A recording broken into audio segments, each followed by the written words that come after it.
Hey guys, it's Ron here. Hope you all had a great Christmas. And on Christmas Eve, we got a brand new beta patch for Mount Blade 2 Bannerlord. It's the beta 1.5.6.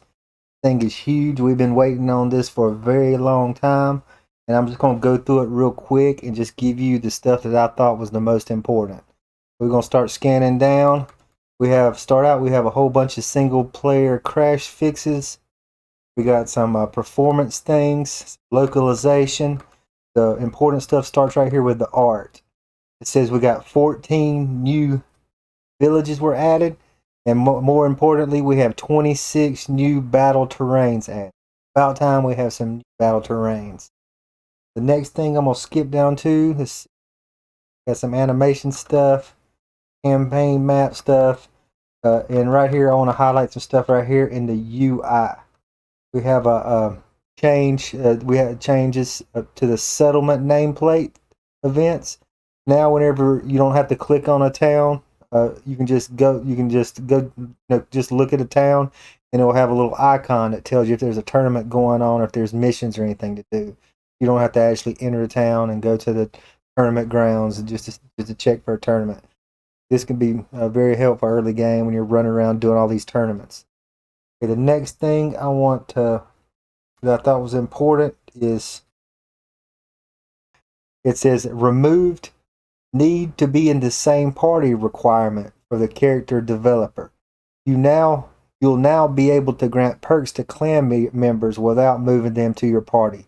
I think this is huge because the people that you have out doing your caravans and stuff, and your other party members with their parties, they always level up, and they got all these skill perks that you can't apply to their character. I think this is a good change they made right here. Okay, another thing that I thought was pretty cool that needed to be done is right here is that it added a new option in the gameplay options to control which order type you want to use, radial or bar. If you're using a controller, then you'll probably want to use a radial menu. If not, you should be able to switch back to the bar menu. So it's good they added that option. Another little cool thing they added down here with the kill feed. It says personal kill feed skull will now show up white instead of red if it hits agents. If the hit agent is unconscious. So instead of getting a bunch of reds and don't know till after the battle who died or not, you can kind of get an idea how many people's dying now during the battle, which I think that's pretty cool. We'll keep on going down and scanning. There's a bunch of fixes, mission fixes, and a bunch of just stuff. I don't want to go through all that stuff. On to battles and sieges. They've added right here. Target locking is implemented. Players now can lock their camera to an enemy with the middle mouse key by default. So I guess when you're targeting people up on the ramparts or something, you can just lock onto them and unload arrows into them. I guess that's pretty cool. I think it kind of. We'll see how that works out. Maybe all right. I'm always missing with my arrow anyway, so maybe people like me really need that. The next thing is that I thought was pretty interesting right here. That hopefully it'll help. Is it says a two-way dependency cause the position calculation to constantly change, causing formation AI defending a position to endlessly fidget about. This had been fixed. So hopefully when your guys are guarding a certain position, like on the walls or the front gate, they'll just go to their spot and stay there. Cause like a mass of humanity to block it instead of fidgeting around, giving you a way to kind of sneak by them and sneak around them. So hopefully this will, make it a whole lot harder for people just to bust through and, break your lines.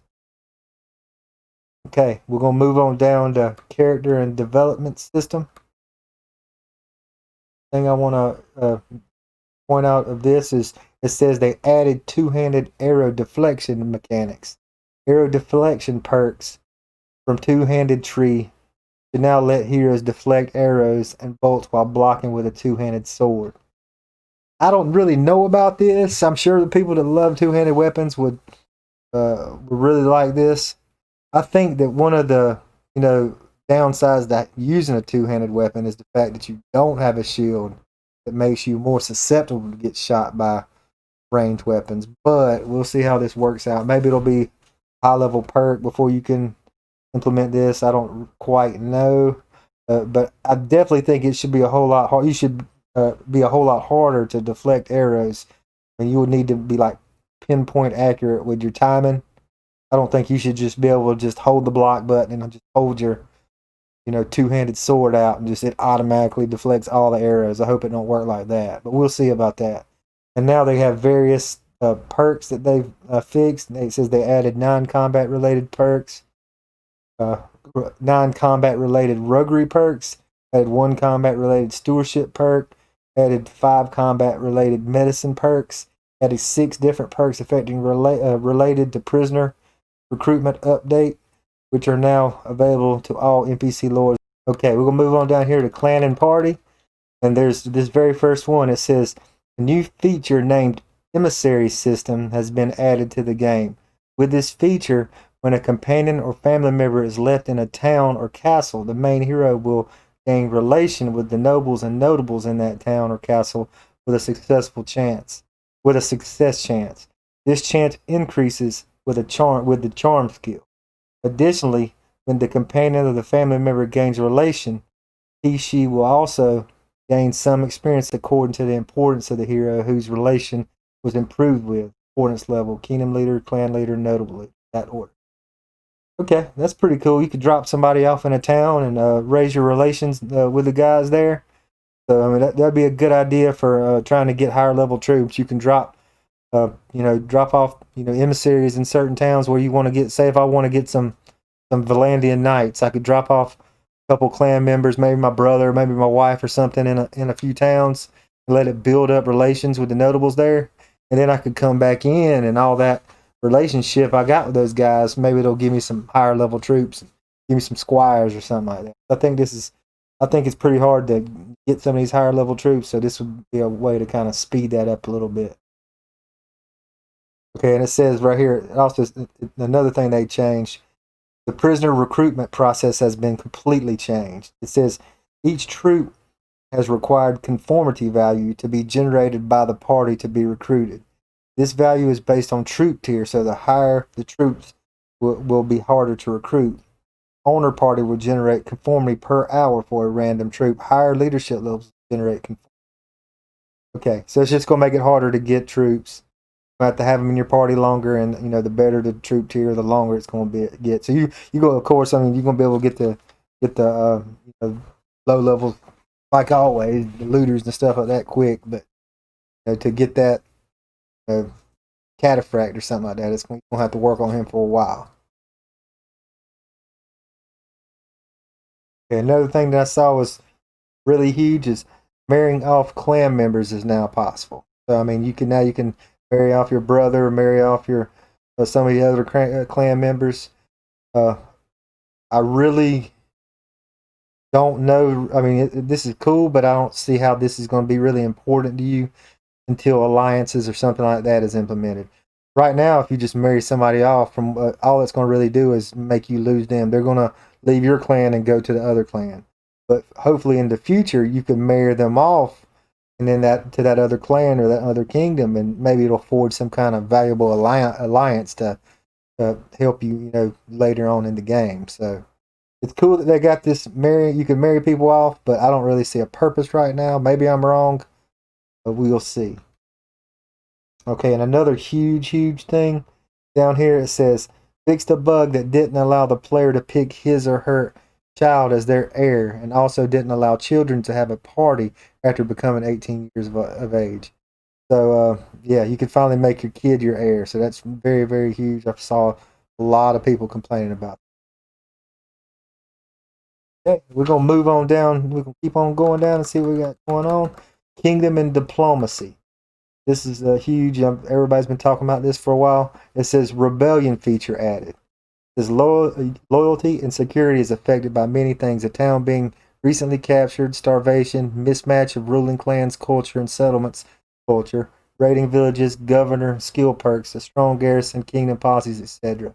If loyalty of a town drops below 25, towns start to generate more militia.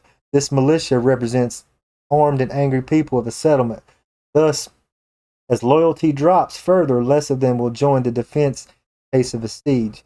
Once the growing militia feels stronger than the garrison, and if the loyalty is below 15, rebellion occurs. The new rebellion clan will try to defend themselves while trying to establish their legitimacy. In 30 days' time, they will form a legitimate clan and start initiating diplomacy to join existing kingdoms. Rebellion clans are always on bad terms with the oppressors. If the settlement owner's culture and settlement's culture are the same, the rebellion clan will have a bad relation with all the factions that share that culture. If the settlement owner's culture and settlement cultures are different, the rebellion clan will have a bad relation with all the factions that share their own culture, but will have a good relation with all the factions that share the settlement's culture.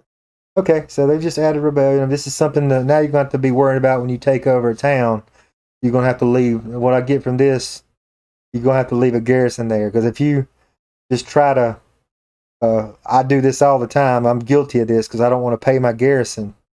I just put I'll put a 50 or so soldiers in a town when I take it over. And as soon as I get enough, not garrison, as soon as I get enough militia built up, I'll drop those, I'll take that militia down to, that garrison down to, 20 or 30 troops, and I'll leave 100, 150, 200 militia there. So I'll have to be looking out for that if my loyalty drops below 25. Because once it gets to 15, it says once the loyalty is below 15, rebellion occurs.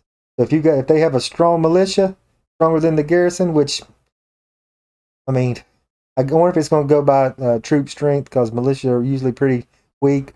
But I'd say if your militia probably outnumbers your garrison 2-1, and then your loyalty drops below 15, you're probably going to have a rebellion. So at least it tells you exactly what has to happen pretty much. So be prepared for this. I think this is cool. It gives you something else to try to manage. So be aware of this. And it's a start. We needed some diplomacy stuff.